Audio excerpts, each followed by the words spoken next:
الليل إذا يغشى والنهار إذا تجلى وما خلق الذكر والأنثى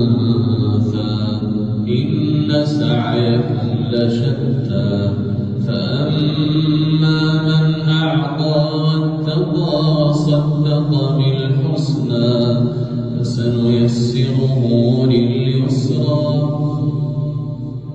وأما من بخل واستغنى وكذب بالحسنى فسنيسره للعسرى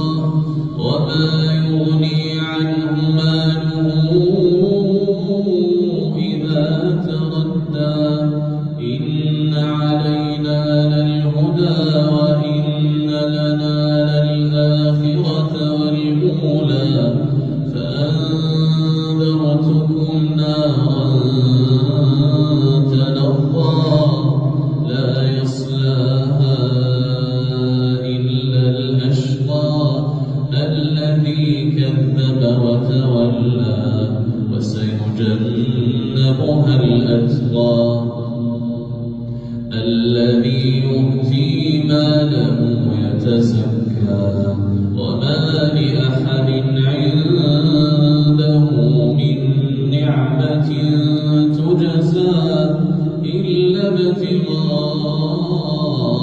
وجه ربه الأعلى ولسوف يرضى.